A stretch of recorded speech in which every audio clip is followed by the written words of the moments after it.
All glory to the assembled devotees. All glory to Sri Guru and Gauranga. All glory to Srila Prabhupada ki jai.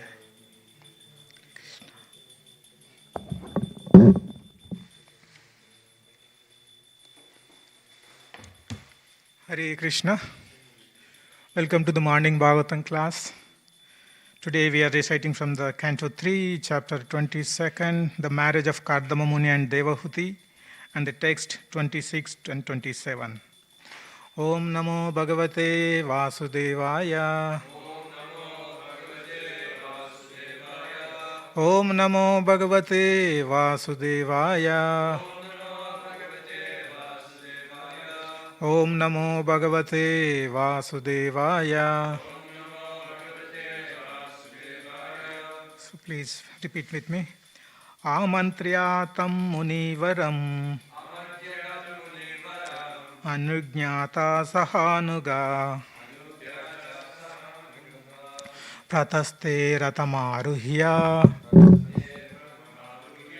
sabharya swapuram nrupa ubayur rishikulyaya sarasvatya surodaso rishinam upasantanam Pashyan ashrama sampada amantriyatam munivaram anugnata sahanuga prataste ratamaruhya sabharya swapuram nrupa ubayur rishikulyaya Sarasvatya surodaso rishinam upasantanam Pashyan ashrama sampada amantriyatam munivaram anugnata sahanuja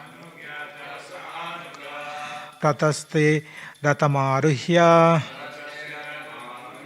sabharya swapuram nrupa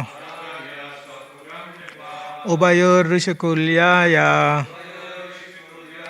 sarasvatya surodaso rishinam upasantanam pashyan ashrama sampada. Prabhuji. Amantriyatam munivaram anugnata sahanuga prataste ratamaruhya sabharya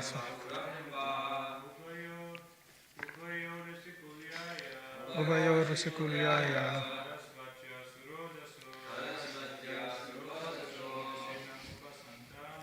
rishinam upasantanam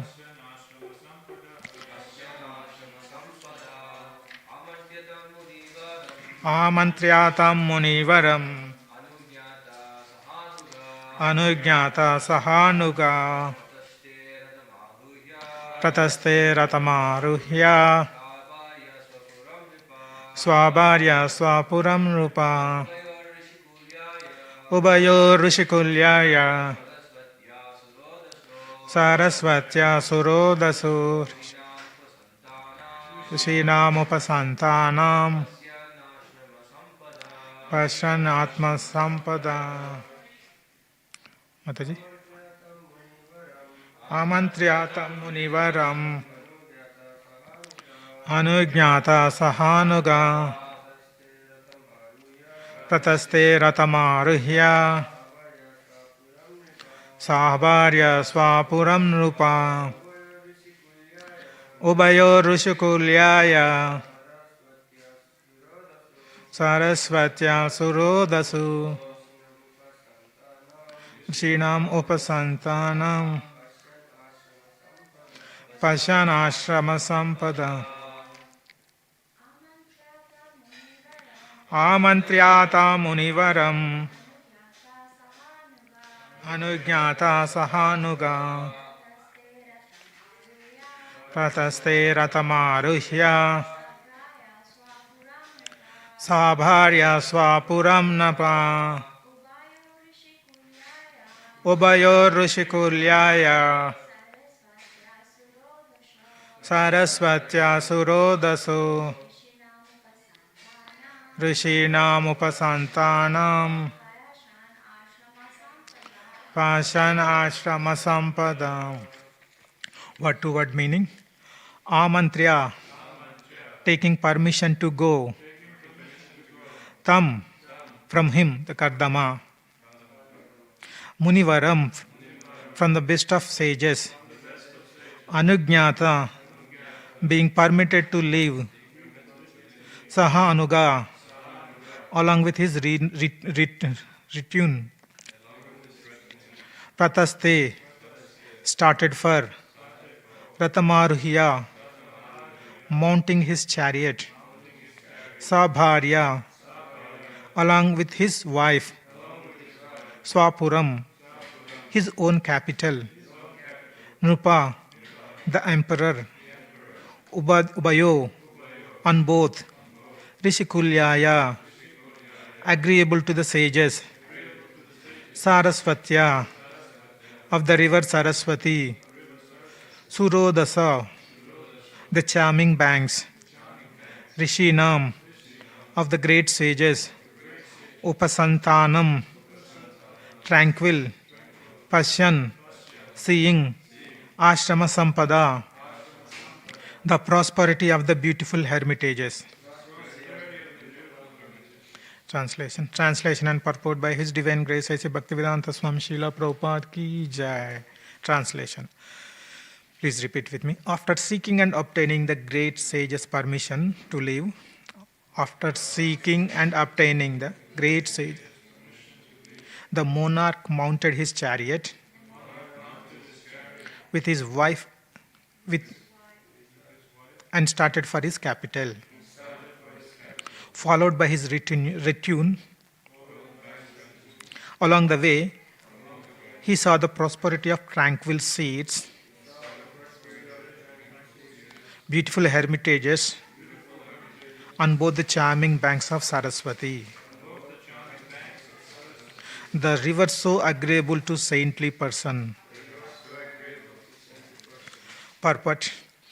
As cities are constructed in the modern age with great engineering and architectural craftsmanship, so in days gone by, there were neighborhoods of called Rishikulas, where great saintly person resided. In India, there are still many magnificent places for spiritual understanding. There are many rishis and saintly persons living in nice cottages on the banks of the Ganges and Yamuna for purpose of spiritual cultivation. While passing through the Rishikula, the king and his party were very much satisfied with the beauty of the cottages and hermitages.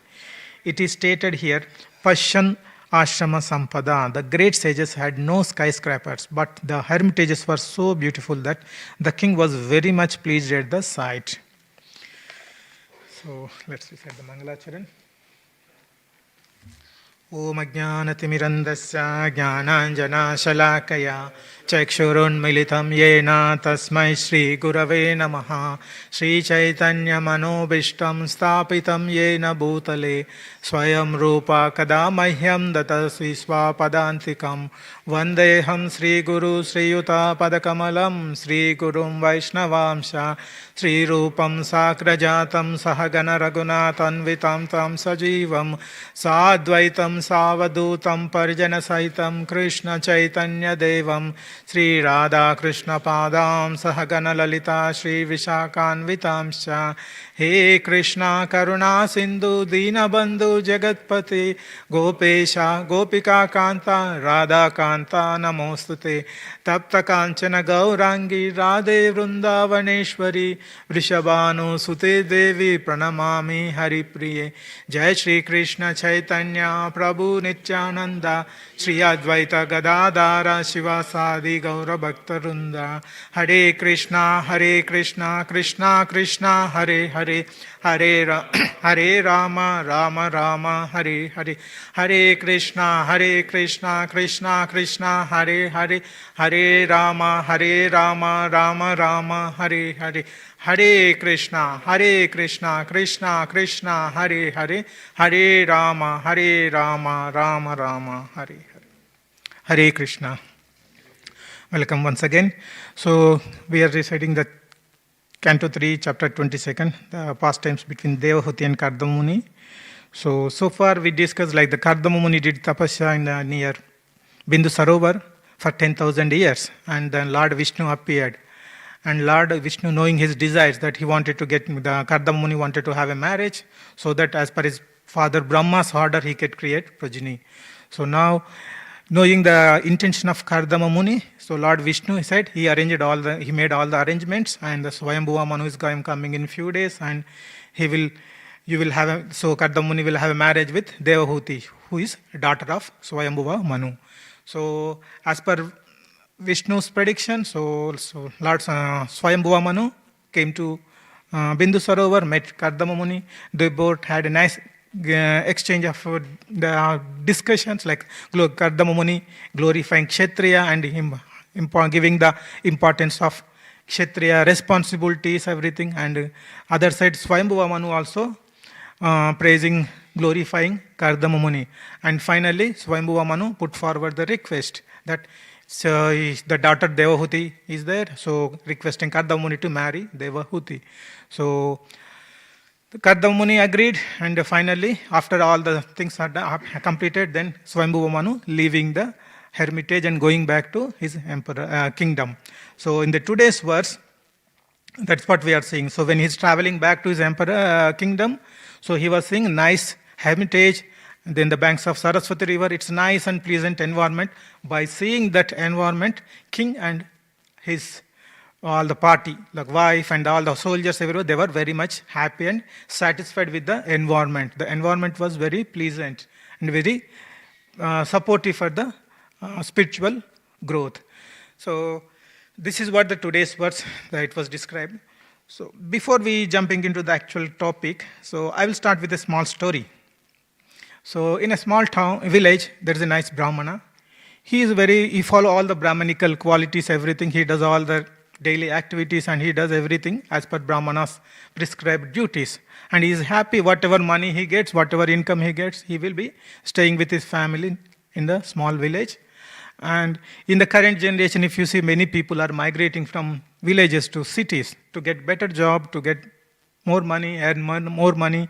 So the one person from that village went to the city and he came back. And he came to see this Brahmana. So Brahmana was sitting in his house and is nicely relaxing. Then that person came, the person who went to city and just came back for some holidays.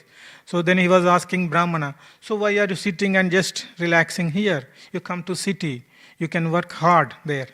Then the Brahmana asked, what is the use if I work hard? Then he said, I will get more money. Then the Brahmana said, what will happen after getting the money? You can have a big house and nice house and you can relax. Then the Brahmana said, anyway, I'm relaxing, same thing here, I'm doing here, why I have to come to city? Right? So that is the mood of Brahmana. So this story, even though it is a small story, but this has the multiple dimensions we can understand, different perspective. The one side, the person who migrated from from the village to city, and other side, the Brahmana.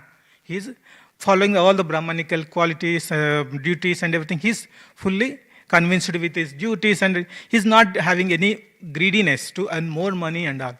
So this Brahmana's qualities represents the civilization of Vedic system. So how they used to live in the Vedic time.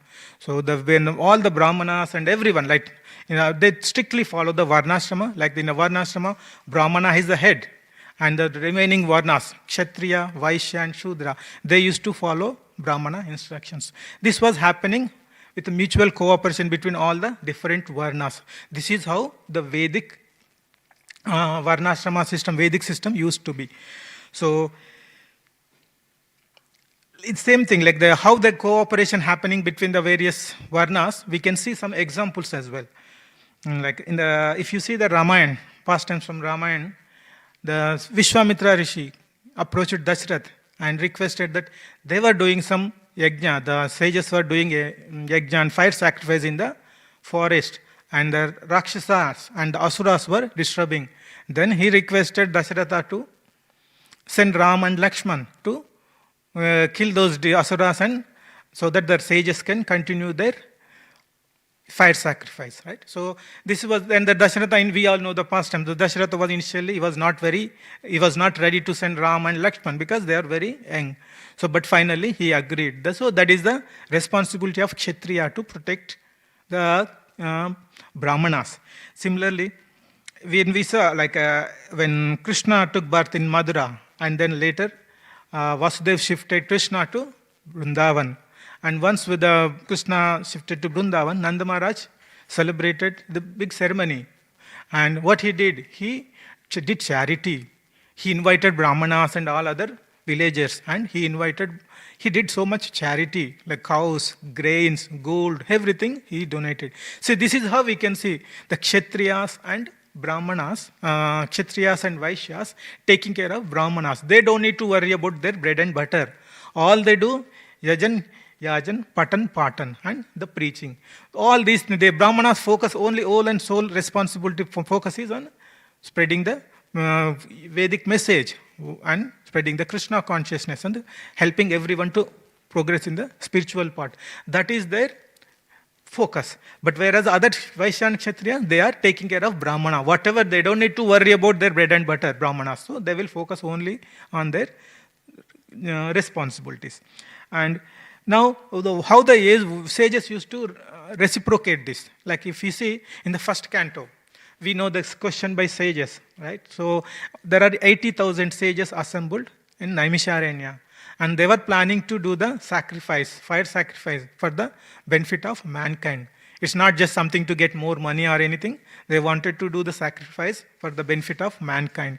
And then Suta Goswami arrived to the arena of the fire sacrifice.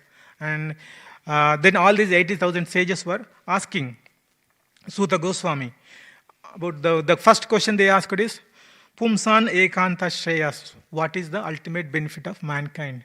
So they are not asking something which will get more benefit for their individual. Rather, they are asking, what is the ultimate benefit for the mankind?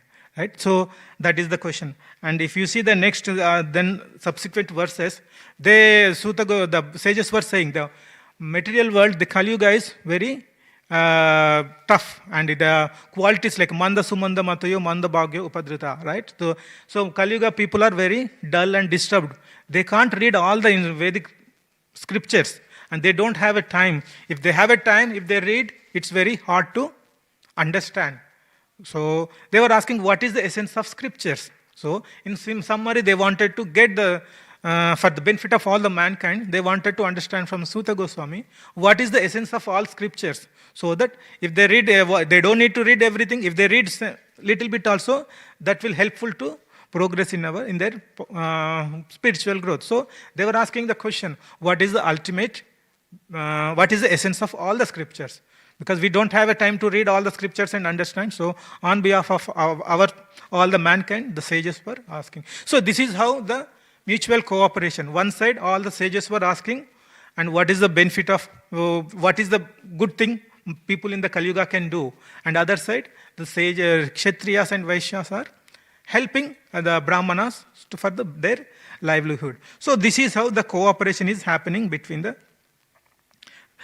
Brahmanas, Kshatriyas, Vaishyas, and all the different varnas. So if you see, the main center of this Vedic system is like Brahmanas are always preaching Krishna consciousness, and the king is protecting that Krishna conscious message. Like he doesn't want to create any disturbance in the society. He wanted to ensure that the process is running smoothly. And that is what the center of this, if you see this, keeping Krishna in the center. Brahmanas are trying to make Krishna conscious message, and the Kshatriyas and Vaishyas are trying to maintain that environment. So everyone is working in the harmonious way, so that everybody can get the opportunity to progress in the Krishna conscious way, the spiritual path. This is how the Vedic system used to run. Now, I'll tell another story. Generally, these stories will give us some idea. We can understand easily the philosophy.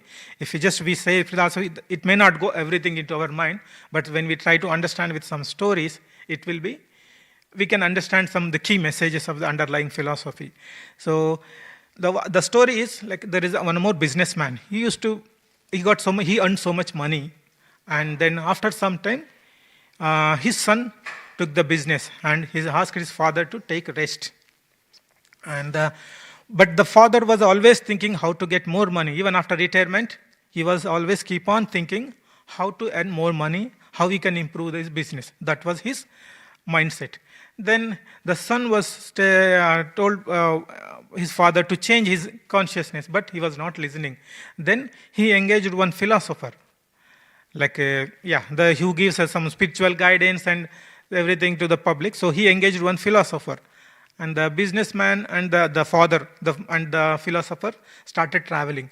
After 1 week, the son got a call from the philosopher and said, "Your father is keep on thinking about the money, how to earn more money. Even after this age, he's not changing his consciousness towards spirituality. So he was keep on. Then he said, "Okay, wait. You take him to different places. There will be a situation. Some place he will change definitely." Then after one second week, again he called. Still, it is no use. Still, he is thinking. Then he said, the son told, "Okay, keep trying."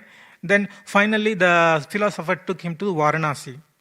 And there, they took them to the crematorium where all the bodies will be burned, right? So then by saying this, where all the dead bodies were burnt in this crematorium, he saw that, the father, the businessman, and he started crying. Then the philosopher was, "Wow, this is the time, this is the way now I can see the changes coming in the businessman." And then I asked, "Now you realized?" "Yes." What did you realize?" "See, from all these days, I was doing the cloth business. If I know that if this wood business is more better than the cloth, I would have started this wood business long back." So that was the intention. So this example shows this is how our materialistic nature. This is how people in Kali Yuga thinking. So after earning money, the people were more and more trying to get more money, more assets, more properties. This is how the people are thinking in this material world. So when you compare to the Vedic philosophy, there is no selfishness, no greedy, no enviousness, no sense gratification. Everything is working together to progress in the spiritual path. Whereas here in the material society, material world, everything is selfish, individual. So if you see, as an individual person, I wanted to get a good job. No harm in that. And after getting the job, I wanted to have a nice car. Then next, a nice building, a nice family. That is one level of selfishness. Now this selfishness, we can see at the multiple levels. Now, as a family, if you see, if in the family 4 brothers are there, so they will compare. Okay, I'm better than my brother. I'm earning more money. I'm better job than my other brother, siblings, right? Then this selfishness, again, we can expand into the next level. The comparison between the families. Though my family is having nice bungalow, nice property, so many properties, so much money, then other family. And this we can keep on extending this selfishness into multiple levels. And then we can see the state level. If you see compared with NSW and Victoria, so this state will have more job opportunities, more companies, and if you see again this level goes to the country level. So in the way materialistic society, the selfishness, greediness, they are spreading across different levels, right from individual to at the country level. Now we can see that now the cricket match is happening. T20 cricket. And every country person think that their country should win the cricket cup, World Cup, right? So there is no harm in expecting that. But the thing is completely sense enjoyment, lack of Krishna consciousness. There is no Krishna in the center. Everything is sense enjoyment. That is the difference. So between the materialistic society and the Vedic system. So if you see in the Vedic times,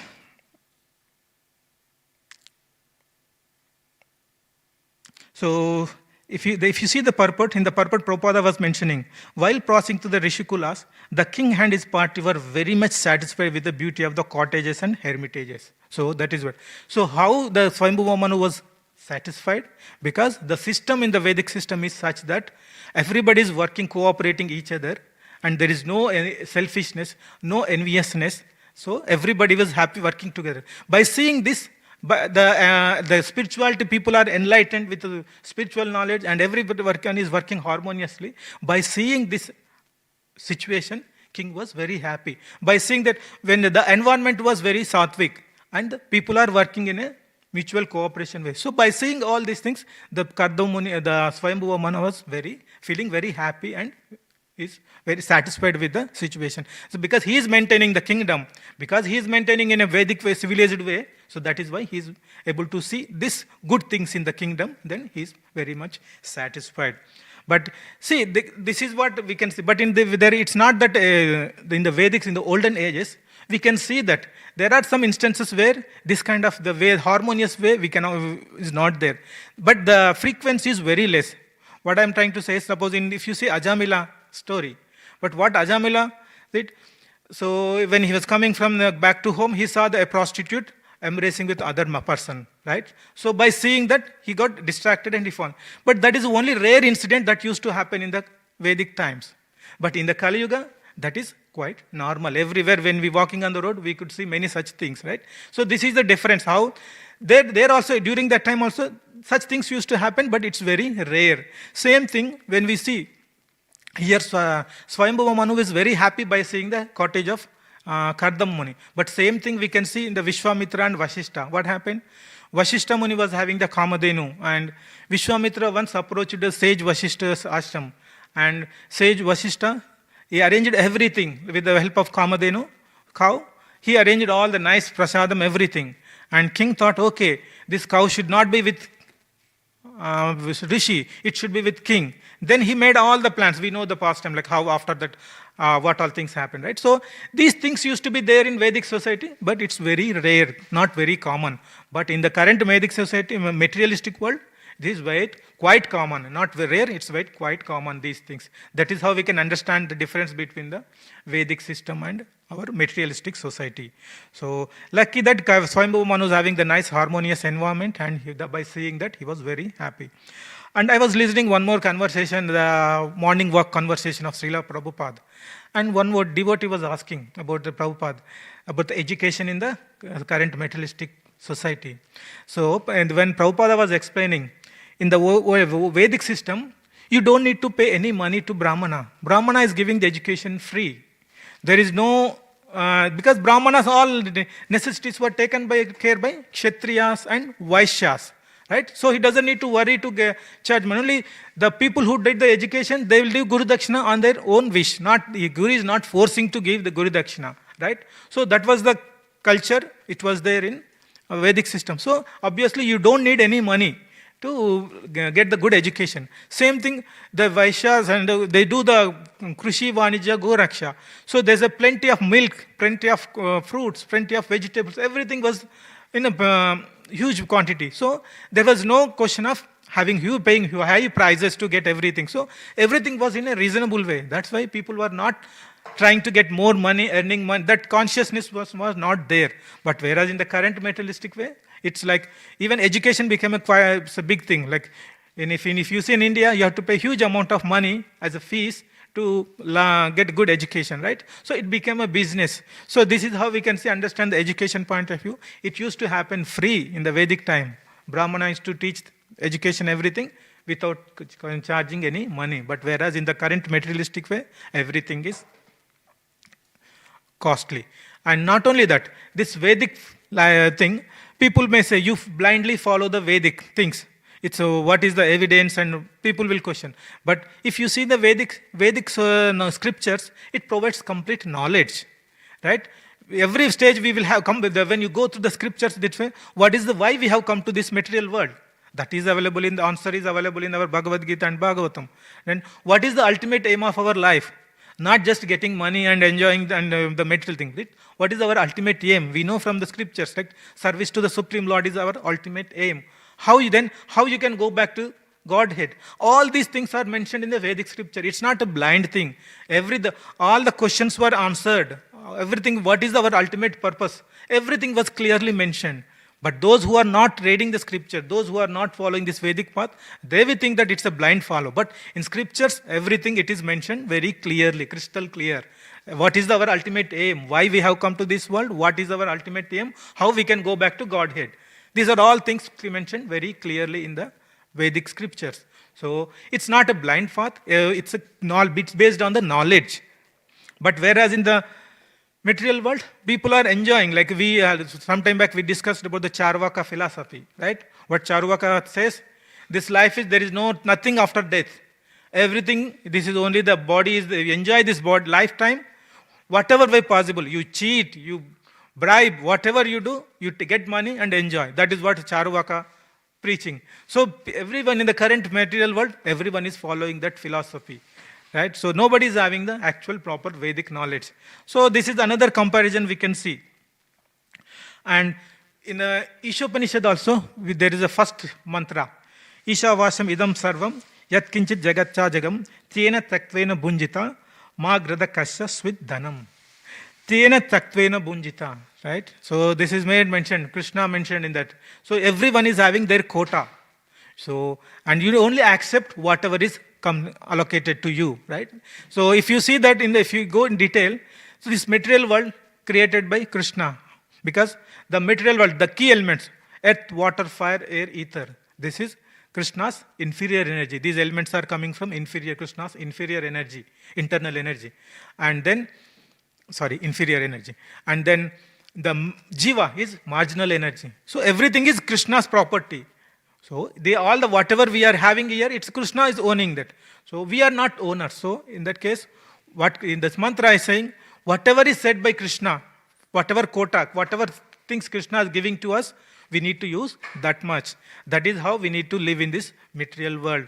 But we do not understanding this, rather we try to grab everyone. If the other person is having more money, big things, then we wanted to snatch from him. Whatever is possible, we try to get more and more money.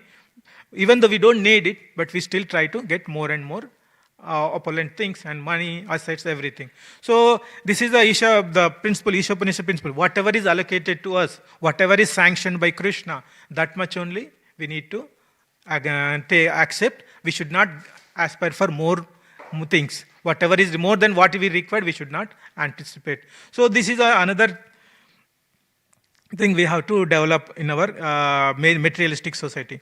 So in the purport Prabhupada was mentioning, in the current age, people are having the engineers and architects. What they are doing?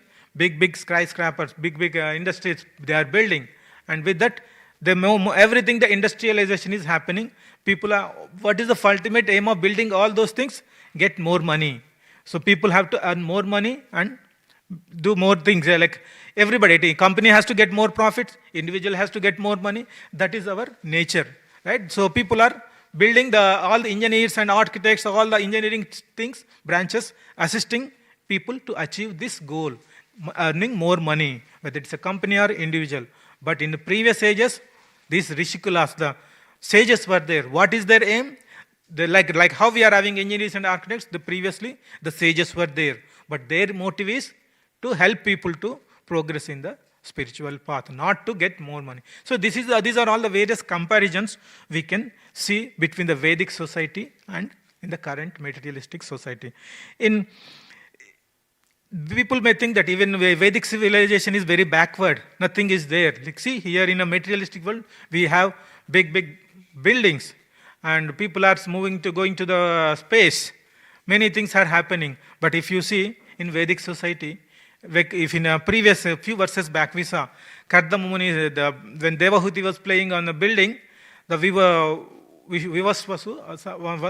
was traveling in the aeroplane and he is seeing that big. So it means that at that time also, these aeroplanes, people are using their aeroplanes, people are having big buildings. It's not that only in the materialistic world people are having such things, but at that time also, people were having those big aeroplanes, big buildings where they were having, but their focus is not on those elements. Rather, their focus is on Krishna consciousness. That was the difference. Though they possess all those big assets, properties, whatever you call in the current age, they were having all those things, but their focus is on the strong faith on Krishna consciousness and complete dedication to the following the spiritual path. So that is how we can. But in the current, in the olden days, we used to have, like if you see in India, at the time, we were having only 4 big cities like Delhi, Hyderabad, Chennai, Bangalore, and Calcutta. But if you see, there are so many metro cosmopolitan cities emerged, right? By seeing this, people will think that it's a like great. It's a development. It's growing. Yeah, it's nothing wrong in that. But what is happening at the same time? Are everyone happy? That way we can see many people committing suicides. Many people are having depression, right? So this is how the material. That we are measuring the growth, development. Seeing that we are saying that the country is developed by seeing these buildings and all the infrastructure and all. Yes, that is one way of seeing the materialistic. But how people are there? Are those people happy? No, we can see that many people are having the committing suicide, depressions, many news we see in the day-to-day basis, right? So, but in the olden age, even though they were having all such things, even if in Kardamuni, in the coming verses we see, he created a big multi-story building, and with Devahuti he traveled all over the space, right? So, but their focus is again, they were never got distracted. They were keep on, their whole prime focus is on Krishna, doing the service. So that is how we can see the difference between the materialistic society and Vedic society.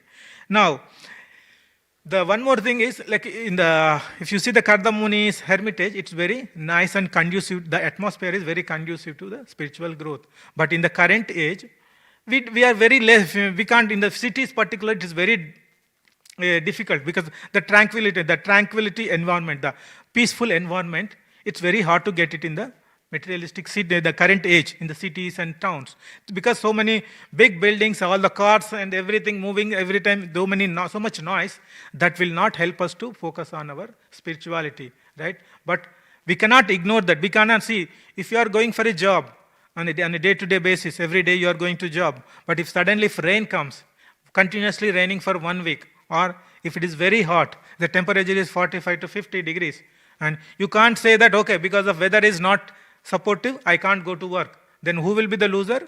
You will not get salary paid, right? So you are not ignoring that job, right? You make some arrangement. You take a cab or you take an umbrella and you will go to work and you will do your job, right? Same thing. Since the peaceful environment is not there, you cannot ignore this spiritual journey. You cannot completely deny that. So what is the required? We need to, this is where the Chaitanya Mahaprabhu mentioned, the Sankirtan Yajna is important. In the Kali Yuga, it's prescribed. Sankirtan Yajna is recommended. And like we know the Sikshastakam, Cheto Darpana Marjana, when you do this Sankirtan Yajna, it will cleanse our heart and you will be able to progress in the spiritual. Not only that, in Nectar of Devotion, Rupa Goswami was mentioning, one of the things, living in the Madhura and Vrindavan Dham, right? That is, in a practical, if you see practical sense, not everybody can go and live in Madhura and Vrindavan. But what is the reason behind staying in the dhams? Then the dham, devotees will be there. Devotees will be serving Lord. When you get association with the devotees, when you closely stay with the devotees, you will also get inspiration to do more and more service. So that will help us to progress in our spiritual journey. So staying in the dham, it's not just go to the temple and stay and eat prasadam and stay, but you will get association with the devotees. And with the devotees, when you have association, you will also tempted to do more service. That is the ultimate objective of staying in the dham. So this is how we can see. That is the reason Prabhupada has created so many ISKCON centers and ISKCON temples in the all over the world, where you can go anywhere. Everybody cannot go to Vrindavan, Madhura all the time, but every small village, small town all around the world, we can see ISKCON centers, ISKCON temples. So that will give us the opportunity to go and do some service, connect with the devotees. Even though sometimes we may not be happy with the devotees, but we need to ignore that, and our focus is on progressing in the spiritual journey, spiritual path. That is how we should associate with the devotees. So in the Kali Yuga, this is Chaitanya Mahaprabhu mentioned that first 10,000 years of Kali Yuga is a golden period. So it's all the Prabhupada, Chaitanya Prabhu mission will continue flourish for 10,000 years. So the Sankirtana Yajna, whatever we do, chanting, all the regulated activities that will help us to progress in the journey, spiritual path. But so already 500 years back, Chaitanya Mahaprabhu appeared. So roughly we have another 9,000 plus years, right? So we should not think that, oh, still we have so much time, right? Because this is the human birth is very rare. Once we miss this opportunity, we don't know after how many life cycles we get this opportunity. So we should take this seriously. We should try to utilize this lifetime. Even luckily, fortunately, our ISKCON movement is part of Chaitanya Mahaprabhu's mission. So this, our Krishna conscious movement will flourish for next 9,000 years easily. So we should take this opportunity and we should continue to grow in our spiritual practices. So this is what I wanted to convey from this verse. Any comments, any questions? Yes, Mataji.